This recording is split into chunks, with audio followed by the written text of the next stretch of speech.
কথায় আছে না যে রাঁধে সে চুলো বাঁধে। তো যাই হোক, কিছুদিন যাবতই আমার একদম কাঁঠালের বিচি দিয়ে নন্দী বেল্লা মাছ খাইতে মন চাইতেছিল। তো তারপরে শাশুড়ি আম্মা বাজার থেকে গিয়া অনেকগুলো নন্দী বেল্লা মাছ নিয়ে আসছিল। এখন আমি সুন্দর করে কাঁঠালের বিচি কাইটটা তারপর হচ্ছে নন্দী বেল্লা মাছগুলো সুন্দর মতন ধুইয়া রেডি করে নিছি। এখন কড়াইতে পরিমাণ মতন তেল দিছি, দিয়া তারপর হচ্ছে পেঁয়াজ কুচি দিয়ে দিছি। এখন এইগুলা হালকা বাদামি কালার হইলে একটু আদা রসুন আর হচ্ছে একটু পানি দিয়া তারপর লবণ দিব, মরিচের গুঁড়া দিব, হলুদের গুঁড়া দিব, তারপর হচ্ছে সামান্য পরিমাণ জিরা দিয়ে ভালো মতো কষিয়ে নিব।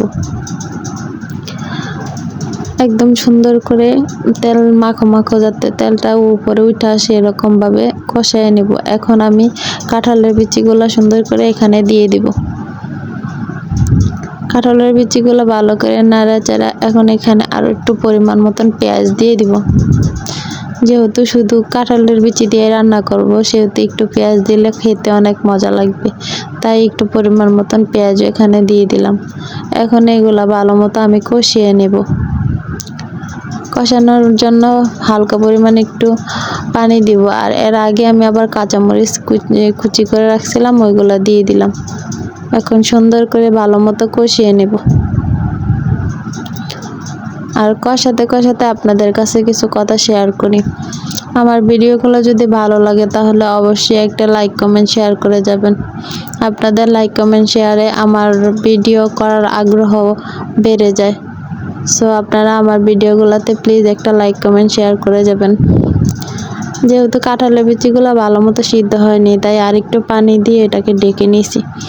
যদি একটু সিদ্ধ পরিমাণে কম হয় তাহলে একটু পানি দিয়ে ডেকে দিলে সুন্দর একদম সিদ্ধ হয়ে যায়। এখন এগুলার উপরে আমি নন্দী বেল্লা মাছগুলো দিয়ে দিব। এখন আস্তে আস্তে নাড়া দিব, যাতে বেশি জোরে নাড়া দিলে যদি মাছগুলা ক্ষয়ে যায়, এই কারণে আস্তে আস্তে নাড়া দিয়ে এগুলাকে একটু হালকা পরিমাণ মানে মশলাগুলো মিক্স করে নিব। এতে আমি পরিমাণ মতন জল দিয়ে দিছি, কিন্তু এখান দিয়ে আমার ভিডিও করাটা একটু অফ ছিল। যাই হোক, আপনারাও পরিমাণ মতো জল দিয়ে নেবেন। তারপর হচ্ছে যে ঢাকনা দিয়ে একটু ডেকে দিয়েছিলাম যাতে হচ্ছে মাছটা সুন্দর মতো সিদ্ধ হয়ে যায়।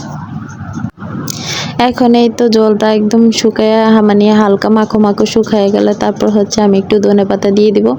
ধনেপাতা দিয়ে দিলেই হচ্ছে আমার রান্না শেষ। আর এই নন্দী বেল্লা মাছটা কে কে পছন্দ করেন খাইতে অবশ্যই কমেন্ট করবেন। আজকে এই পর্যন্তই আমার রান্না, আর আমার নন্দী বেল্লা মাছটা রান্না করা কেমন হয়েছে কমেন্ট করে যাবেন সবাই। সবাইকে অনেক অনেক ধন্যবাদ।